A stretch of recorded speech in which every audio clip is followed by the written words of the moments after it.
আজকের ক্লাসে আমরা জানব বেশ কিছু উদাহরণ যেক্ষেত্রে আমরা লক্ষ্য করব বাক্যে ফুল ইনভার্সনের প্রয়োগ। এক্ষেত্রে ফুল ইনভার্সন জানার পূর্বে কয়েকটা ক্রিয়াপদের তালিকা আমি তুলে ধরেছি। Be, go, come, walk, stand, sit, fly, lie, swim, hang, march, roll, live. এই ধরনের ক্রিয়াপদগুলো বাক্যে ফুল ইনভার্সনের রূপে ব্যবহার করতে পারি বিশেষ বিশেষ ক্ষেত্রে। এক্ষেত্রে আমি তিনটা মাত্র উদাহরণ তুলে ধরেছি। প্রথম বাক্যটাতে কি দেখতে পাচ্ছি? Hair comes the leader. Hair comes the leader. The leader comes hair.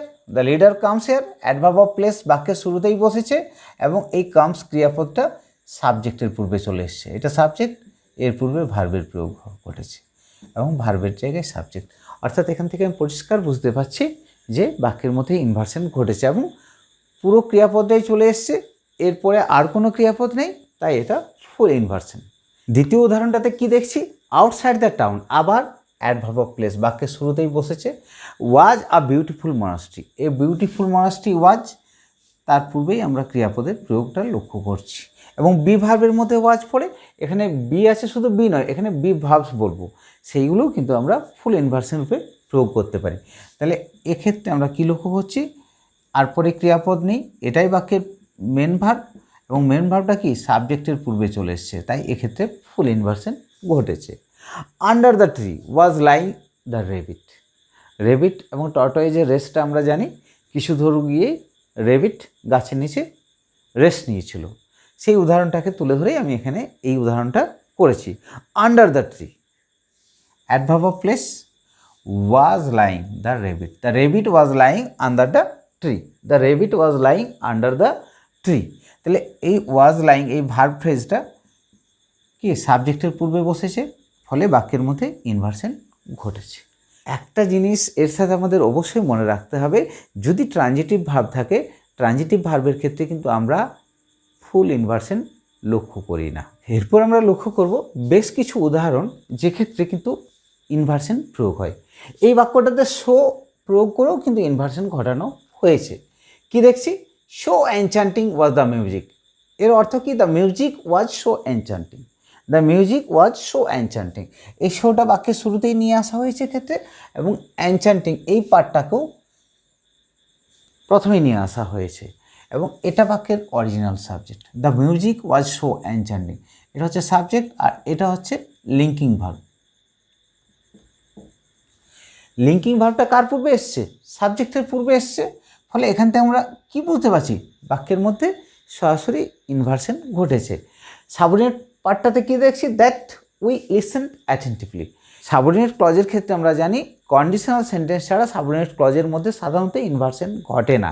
Inversion সর্বদা প্রিন্সিপাল ক্লজের মধ্যে ঘটে, তাই আমরা লক্ষ্য করলাম প্রিন্সিপাল ক্লজের অংশের মধ্যেই ইনভার্সন। পরে দেখব বেশ কিছু এক্সপ্রেশন, যেমন two such an extent, two such a length, two such a point, two such a degree. এই ফ্রেজগুলো যদি বাক্যের শুরুতে বসে, বাক্যের মধ্যে আমরা ইনভার্সন লক্ষ্য করে থাকি। একটা উদাহরণ এক্ষেত্রে আমি তুলে ধরেছি। To such an extent did he describe the incident that no query was left. To such an extent did he describe, এটা সিম্পল পাস্ট টেন্সে আছে। সিম্পল পাস্ট টেন্সের ক্ষেত্রে কি বলেছিলাম রুলটা আমি? Subject plus V2। এটাকে যখন আমরা নেগেটিভ করব, subject plus did plus not plus V1, অথবা এটাকে যদি আমরা ইন্টারোগেটিভ করি তখন কি করব? Did plus subject plus V1। তাহলে আমরা ডিডের প্রয়োগ করেছি এক্ষেত্রে ইন্টারোগেটিভ ফর্মের মতো। তাহলে to such an extent did he describe the incident, এটা হচ্ছে principal clause. That no query was left, এটা হচ্ছে সাবঅর্ডিনেট ক্লজ। প্রিন্সিপাল ক্লজের মধ্যে ইনভার্সনটা ঘটেছে কারণ সাবজেক্টের পূর্বে ডিড এর প্রয়োগ ঘটেছে। He described the incident to such an extent that no query was left, এটা হচ্ছে অরিজিনাল বাক্য। অরিজিনাল বাক্যটা আবার বলে দিই। He described the incident to such an extent that no query was left. এটাকে বাক্যে এমফাসিস ঘটানো হচ্ছে এবং এর ফলে বাক্যের মধ্যে ইনভার্সন ঘটছে। সেই ক্ষেত্রে কি করলাম আমি? ইনভার্সন ঘটানোর জন্য টু সাচ অ্যান এক্সটেন্ট এই অংশটা বাক্যের শুরুতেই প্রয়োগ করলাম। Did he describe the incident that no query was left. প্রথম বাক্যটার অর্থ কি? মিউজিকটা এতটাই এনচ্যান্টিং ছিল যে আমরা মনোযোগ দিয়ে শুনেছিলাম। আর দ্বিতীয় বাক্যের অর্থটা কি? যে সে ঘটনাটা এমনভাবে ব্যাখ্যা করেছিল যে এরপরে আর কোনো প্রশ্ন অবশিষ্ট ছিল না। এরপরেও আমরা দেখব বেশ কিছু পার্সিয়াল ইনভার্সনের ঘটনা যেক্ষেত্রে অ্যাডভার্বিয়াল ফ্রেজ বাক্যের শুরুতেই ব্যবহার হয়েছে। Little do I think, I think how much, little, I think how much, little. Inversion ঘটাচ্ছি, লিটিল ডু আই থিঙ্ক। এই ডু ভার্বটা সাবজেক্টের পূর্বেই বসেছে, অর্থাৎ এক্ষেত্রে আমরা পার্সিয়াল ইনভার্সন লক্ষ্য করছি। দ্বিতীয় ক্ষেত্রে কি দেখছি? Round the corner came the speaker, the speaker came round the corner. কী হবে বাক্যটা? The speaker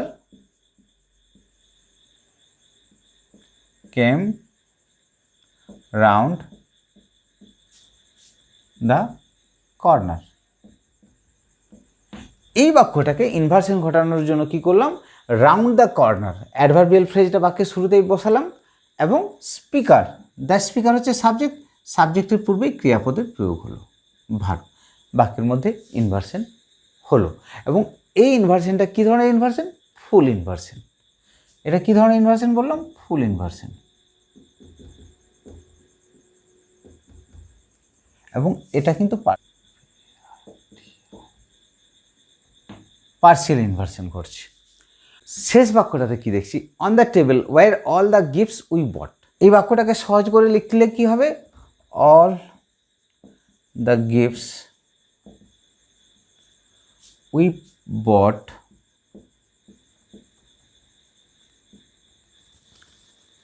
war on the table. এইটা হচ্ছে বাক্য। এই বাক্যর মধ্যে আমরা ইনভার্সন ঘটাচ্ছি। ইনভার্সন ঘটার সাথে সাথে কি করলাম? অ্যাডভার্বিয়াল ফ্রেজটা বাক্যের শুরুতেই বসিয়ে দিলাম। On the table were all the gifts, were এই ভার্বটা অল দ্য গিফটস এই সাবজেক্টের পূর্বেই ব্যবহার হলো। সাবজেক্টের পূর্বে ব্যবহার হওয়ার পরে কী হলো? ইনভার্সন ঘটলো। উই বট আরেকটা অংশ বা ক্লজ পরে থাকলো। এক্ষেত্রে আমরা কী লক্ষ্য করলাম? যে বাক্যের মধ্যে ইনভার্সন ঘটছে। এবং এক্ষেত্রে এই তিনটা উদাহরণ থেকেও লক্ষ্য করলাম যে কীভাবে অ্যাডভার্বিয়াল ফ্রেজ বাক্যের শুরুতে ব্যবহার হলে বাক্যের মধ্যে আমরা ইনভার্সন ঘটাতে পারি। সেই ইনভার্সনটা পার্সিয়াল হতে পারে অথবা কমপ্লিট ইনভার্সন হতে পারে। এরপরের ক্লাসেই আমরা জানব কীভাবে কন্ডিশনাল সেন্টেন্সের মধ্যে ইনভার্সন ঘটে।